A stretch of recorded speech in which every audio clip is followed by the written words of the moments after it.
Bueno, ahí se cortó la comunicación, así que vuelvo a retomar. Estábamos hablando del fenómeno del imprinting, o sea, lo que también se denomina aprendizaje innato,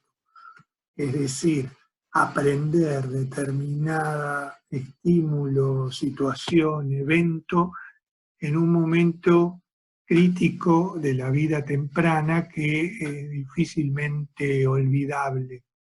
Eh, Esto lo estudió mucho Konrad Lorenz,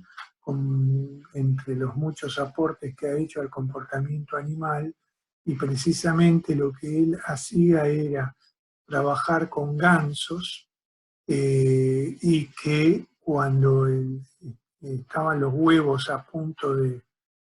emerger, él se ponía muy cerca de ellos, hasta les ponía su cara, y el ganso que salía del huevo lo seguía como si fuera la madre. Eh,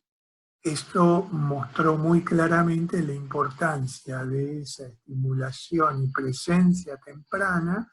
que se recuerda durante mucho tiempo, eh, y es un pilar de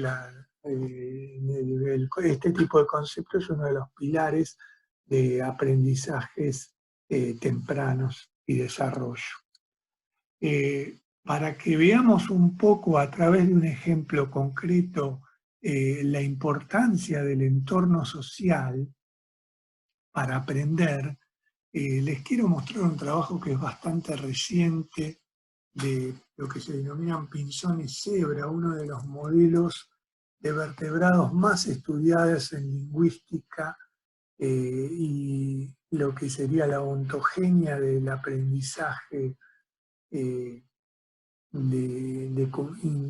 comunicación. En este modelo que es el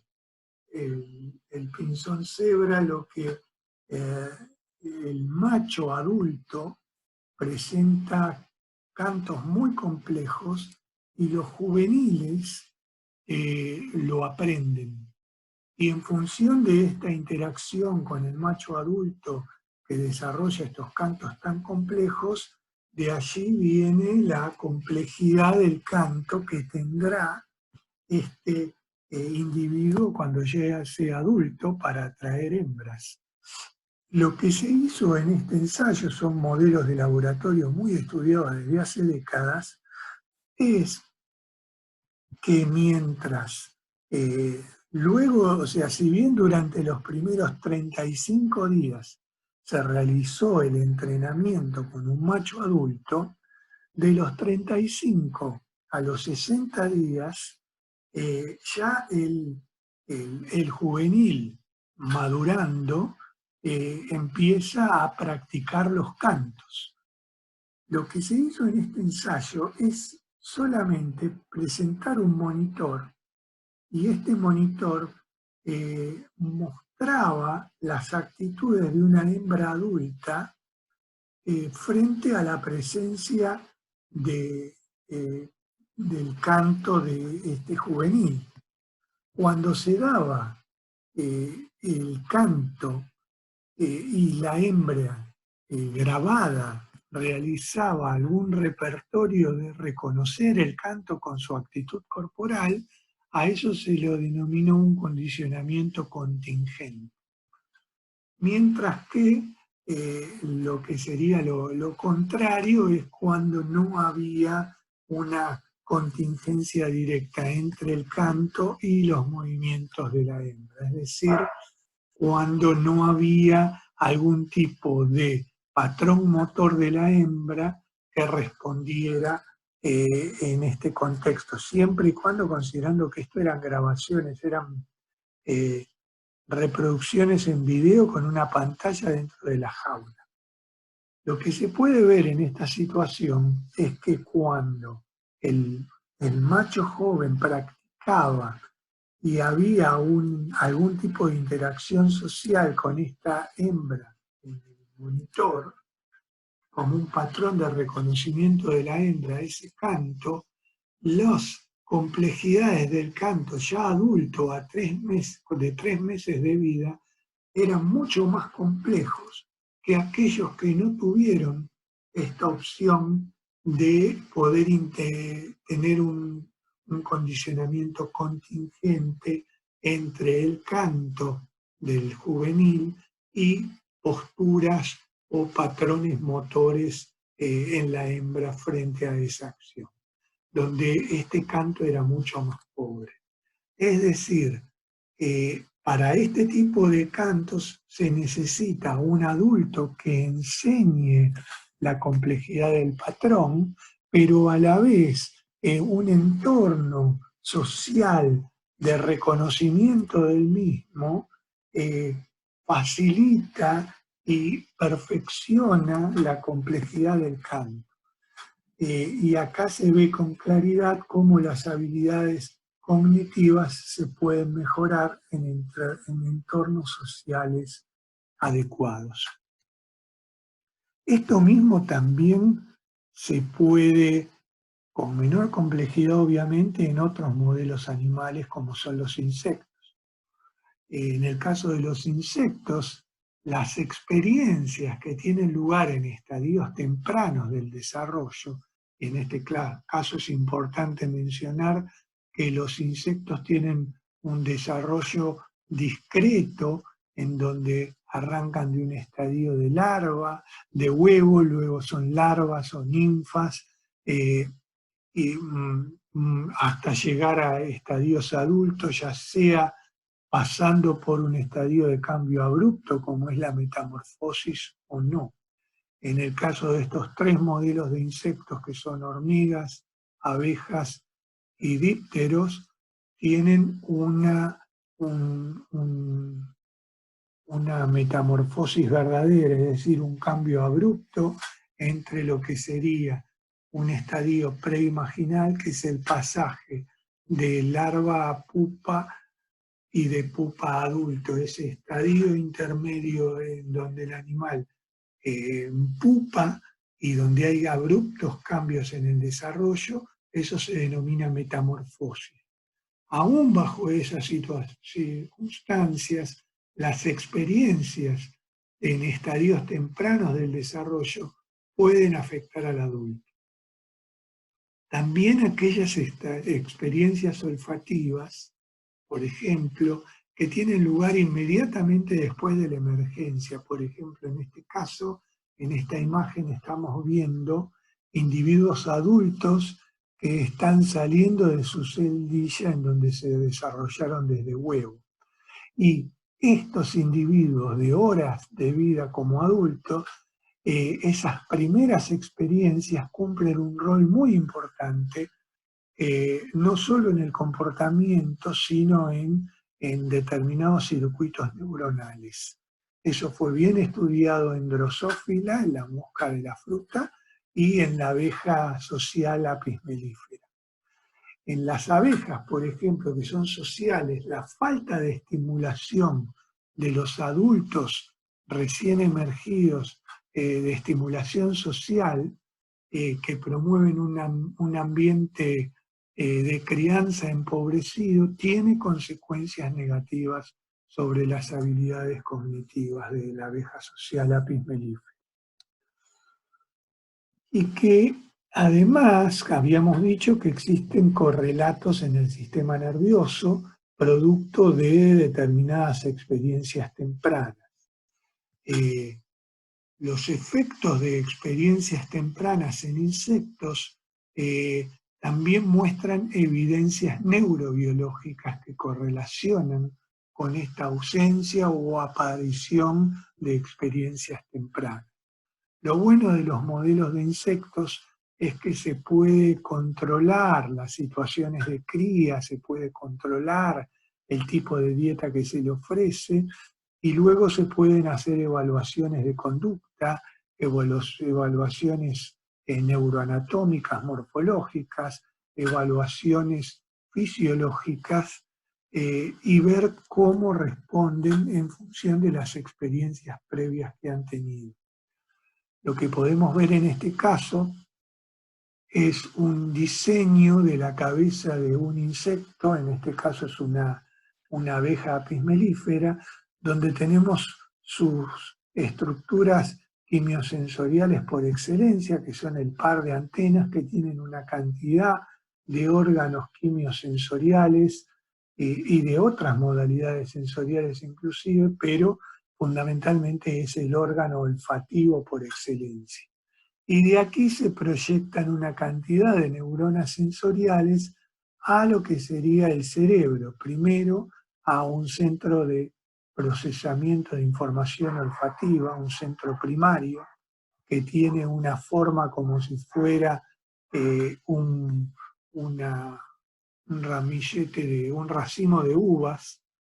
Esto se denomina el lóbulo antenal, es homólogo al bulbo olfatorio de los vertebrados. Cada una de estas subunidades son los glomérulos, y estos glomérulos son esos lugares donde convergen las neuronas sensoriales olfativas que vienen de las antenas, las neuronas que van a ir hacia centros superiores para procesar la información olfativa y neuronas que conectan entre las diferentes subunidades que conforman el lóbulo antenal. Y esto puede ser evaluado, por ejemplo, morfológicamente, como se ve en esta preparación. Se sacan fotos a diferentes profundidades del lóbulo antenal y se pueden integrar estas unidades de superficie para estimar el tamaño, por ejemplo, de algunos glomérulos de interés, para ver si, por ejemplo, esos glomérulos van a cambiar o no su tamaño luego de haber tenido una determinada experiencia. También es posible realizar abordajes fisiológicos sobre estas superficies. Por ejemplo, realizando una disección, abriendo una ventana sobre el rostro del insecto, limpiando de tejido conjuntivo el entorno del lóbulo antenal, depositando aquí en este medio unos marcadores que son muy sensibles a cambios de concentración de algunos iones citoplasmáticos como calcio, los cuales se activan cuando las neuronas cambian su nivel de conductancia, y esos compuestos que se inyectaron en esos citoplasmas neuronales se pueden volver inestables cuando hay presencia de, por ejemplo, un nivel elevado de calcio citoplasmático. Al volverse inestables liberan energía y hay determinados sistemas de cámaras sensibles con un sistema de filtrados que pueden detectar cómo esa parte del cerebro se activa producto de una excitabilidad de las neuronas. Y en este caso vamos a ver más o menos este mismo preparado del lóbulo antenal, qué es lo que pasa cuando se prende esta lucecita roja que representa un olor. Lo que estamos viendo ahí es que hay una parte del lóbulo antenal, específicamente estos dos glomérulos, que se activan en presencia de este olor. Entonces, tenemos un sistema que procesa información olfativa, pero además se sabe que ese procesamiento de información olfativa se puede ver afectado con la experiencia del animal. Entonces, lo que les quiero mostrar ahora es cómo las experiencias tempranas pueden generar un cambio en la plasticidad neural, es decir, cómo la plasticidad neural puede ser producto de las experiencias tempranas. Y acá, tomando el mismo ejemplo de la abeja apis mellifera y focalizándonos en el lóbulo antenal, que fácilmente y manteniendo vivo el animal se le puede abrir una ventana, presentarle un determinado marcador sensible a cambios de iones en el citoplasma de las neuronas que procesan información olfativa, podemos ver cómo responde el lóbulo antenal en una edad que el animal ya es un adulto, que puede incluso llegar a realizar tareas fuera del nido, como es un adulto de 17 días de vida. Y la pregunta acá es, ¿qué pasa si yo mantengo bajo condiciones controladas de cría a este adulto durante 17 días de vida, desde que emerge hasta el día 17, y lo voy alimentando con una dieta controlada, teniendo que un grupo es control, en donde solo le ofrezco solución azucarada sin olor durante 17 días, y otro grupo es el tratado, donde le ofrezco una dieta que la solución azucarada está aromatizada con un olor puro, este olor puro es un nonanol, solo entre los días 5 y 8 de vida adulta. Antes y después de este intervalo, el animal recibe solución azucarada sin olor, igual que el grupo control. Entonces, la pregunta es, ¿qué pasa el día 17 cuando yo le ofrezco el olor a este animal con un nonanol? ¿Cómo responde un adulto de 17 días que es ingenuo a ese olor? ¿Y cómo responde un adulto que se le ofreció ese olor entre el día 5 y 8? Y acá ven la diferencia en la respuesta. Fíjense que la respuesta sobre el lóbulo antenal es mucho más marcada en el individuo que ha tenido la experiencia temprana, y esto se lo representamos esquemáticamente como glomérulos que tienen distinto nivel de actividad frente al nonanol. Miren el perfil de respuesta global de un grupo control y el perfil de respuesta global promedio de un grupo tratado. Acá tenemos como más glomérulos de color azul claro, que nos denota que hay más glomérulos que se han reclutado producto de esa experiencia al olor. Repito, ambos individuos o ambos grupos de individuos recibieron un nonanol al día 17. La diferencia es que estos los recibieron asociados a alimento entre el día 5 y 8